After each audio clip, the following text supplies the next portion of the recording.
Welcome to Krokozuna Productions. This is part of an ongoing Jigeiko series on how I approach sparring with students in order to maximize their improvement while also keeping myself sharp.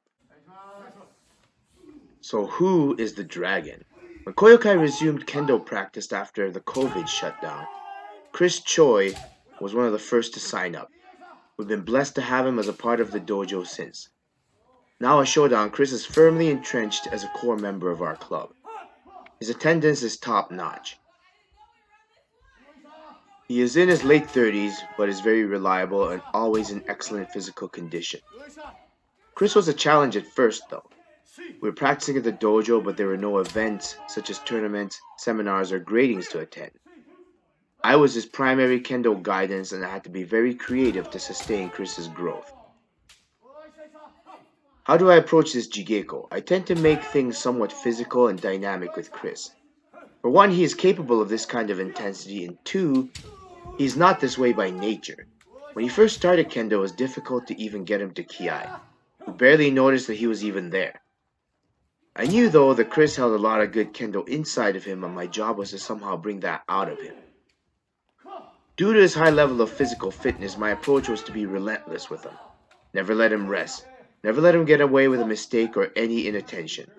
Truly represent the concept of the unbroken spirit. For the longest time, Chris had hit a wall, and one of the roadblocks he faced was with his Hiken Tai-Ichi. You can still see some of his struggles here, but it is much improved. Chris also struggled with some posture, which I believe might have come from his introverted nature. I wanted him to puff his chest out and spread his wings boldly, like a real dragon.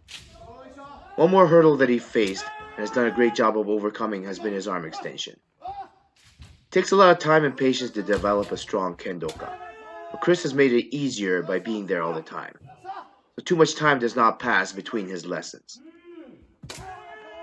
For me, this type of opponent does a lot to keep me fit. We're both trying to make every shot a yuko datotsu, and that's tough with the volume of strikes we are throwing. I often joke with him that he needs to help me burn calories as he can keep up a fast pace. It also took me a while to convince his mindset that in Jigeiko against me, he's going to get hit, and probably get hit a lot. That his best bet was to not worry about getting hit and to focus on trying to get me. As you can see, Chris is very bold and comes straight up the middle against me. This was not the case in the past, as he would often back up. Not even a lot of higher ranking people will do this with me.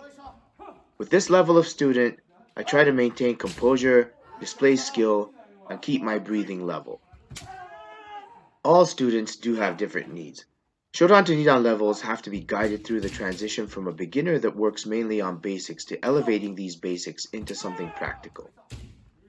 I make sure that not only do I guide them so that they can discover the effectiveness of basics, but to also show them that it is present in my kendo as well. At Koyokai, we make sure that during our Jigeiko sessions that everyone faces everyone, that everyone does Jigeiko with the sensei. I feel as though that if a student has made an effort to attend, that this is the least that we can provide them. Especially a guy like the dragon who is always attending. Finish strong with a flourish. I don't always make him do a drill at the end. Why do we call him the dragon? Well, that's another video for another time.